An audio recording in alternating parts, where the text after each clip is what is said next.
Mr. President, I come to the floor this afternoon to ask the Senate to take up and pass two bipartisan, no-cost bills that will help small businesses with one of their most urgent needs, and that's access to credit. Specifically, I'm referring to Senator Risch's bill to enhance the SBA's support for startup firms, which is called the Small Business Investment Company Capital Act, and the bill that I've sponsored with Senator Isaacson, the Commercial Real Estate and Economic Development Act, which is also known as the CREED Act. Now, both of these bills have broad bipartisan support. Back in April, so almost 6 months ago, the Senate Committee on Small Business and Entrepreneurship voted unanimously to pass both of these bills. I had introduced the CREED Act with my friend from Georgia, Senator Isaacson, to reinstate a new version of a successful no-cost program at the SBA known as 504 refinancing. That program had expired before many of the small businesses that needed help could benefit. Congress had created this refinancing program during the financial crisis, when small business lending was frozen. As real estate values declined, many small businesses, even those that were performing well and were current on their mortgage payments, were unable to refinance their loans through traditional methods. Small businesses with equity in their properties were often unable to access that equity for additional operating capital. Now, that 504 refinancing program worked. For the short time that it was active, SBA and its loan partners were able to help a lot of those small businesses. More than 2,300 small firms refinanced $5 billion of small business debt.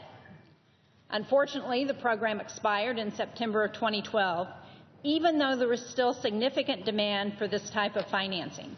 In fact, on the last day that this program was authorized, more than 400 businesses from around the country applied. And there is still a significant demand for this lending today. We keep hearing from small businesses that they would benefit greatly from this type of financing. And in particular, it would help the many small businesses who are paying too much interest because they took out their loans during the recession. As one lender in New Hampshire said, and I quote, "During the crisis, businesses took whatever financing they could get. The banks wouldn't commit to long terms, and today the rates are much better. So businesses holding those loans are paying too much." End of quote. Now, while the economy is better and lending to small businesses is starting to recover, many banks today either cannot or will not refinance or renew an existing commercial real estate on terms as beneficial as the 504 refinancing loan could do. And we know that there's real need for this program. We've heard it from small businesses. We've heard it from groups that work directly with small businesses. So I've got a chart here that shows a number of those groups that we've heard from. So we've got the U.S. Chamber of Commerce is supporting this legislation. The American Bankers Association is supporting the legislation. The National Association of Development Companies, the National Small Business Association, the Consumer Bankers Association, the Small Business Majority, Women Impacting Public Policy, who do so much to support women-owned businesses, the Association of Women Business Centers. And then we have a whole list of those development companies, and I won't read through those development companies, but these are all organizations and businesses who want to see us start up this program again because they've got small businesses that need this lending.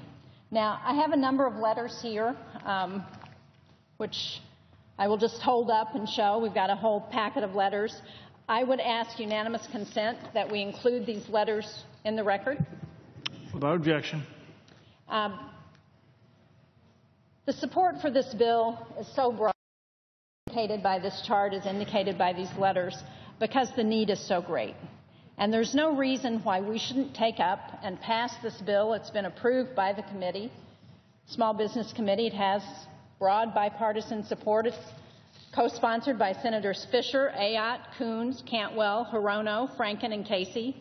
I thank them for their support, and I thank the Small Business Committee for its work.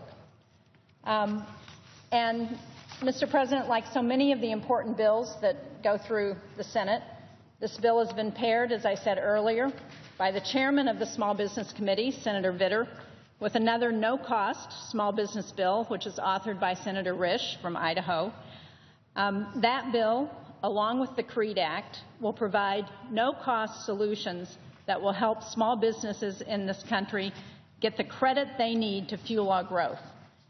Again, both of these bills passed unanimously out of the Small Business Committee. I believe the time has come to pass them in the Senate. They've been held up for way too long, and I want to just yield to my colleague here who's going to talk about the hold problem that we've been facing on this bill.